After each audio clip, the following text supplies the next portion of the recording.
بص يا صاحبي، وبص يا صاحبة قلبي. احنا كلنا بنعدي بأيام يبقى العقل فيها زي زحمة وسط البلد. أفكار داخلة في بعض، إحساس بتوهة، ضغط من هنا ومن هنا. وطبعا محدش فينا عنده رفاهية إنه يقعد يومين تلاتة يرتب دماغه.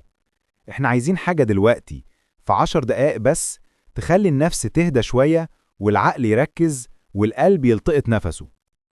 النهاردة هكلمكم عن 4 خطوات لو عملتوهم بجد دماغكم هتهدى والطاقة هترجع وتحسوا إنكم طلعتوا من دوامة كبيرة. وخطوة رقم 4 حرفيا ناس كتير قالت لي إنها غيرت حياتهم. يلا نبدأ. الخطوة الأولى: لمي نفسك في مكان ثابت لدقيقتين بس. صدقوني، جسمنا ساعات بيسبق عقلنا في الهياج. فأول حاجة نعملها نوقف الحركة. اقعدي، واقعد يا صاحبي في مكان ثابت، كرسي، كنبة، حتى على الأرض، مش مهم فين، المهم تثبت جسمك. وللبنات اللي دايما شايلة الحمل كله على كتافها، اعملي الحركة دي لنفسك مش لحد. سيب الدنيا بره الباب دقيقتين، مش هيجرى حاجة.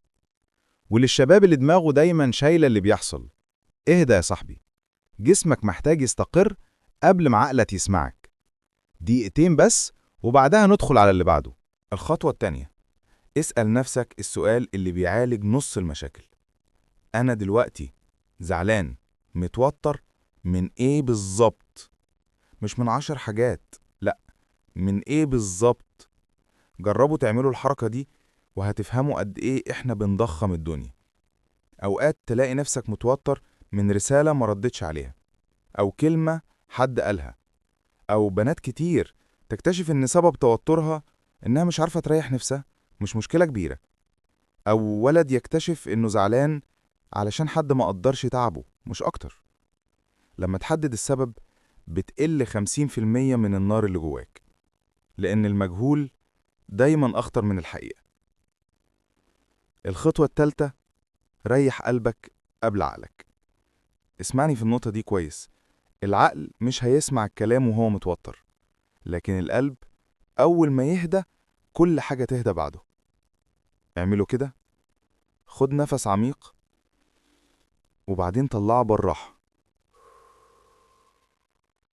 مرة، 2، 3، وقول لنفسك جملة واحدة هتستغرب تأثيرها: أنا مش لازم أكون قوي أو قوية دلوقتي، أنا محتاج أهدى. الجملة دي للبنات بتعمل فرق كبير، لأنك طول اليوم بتلعبي 1000 دور: أخت، بنت، شغل، بيت، علاقات، مسؤوليات، ومحدش بيقولك ريحي. فانتي لازم تقوليها لنفسك.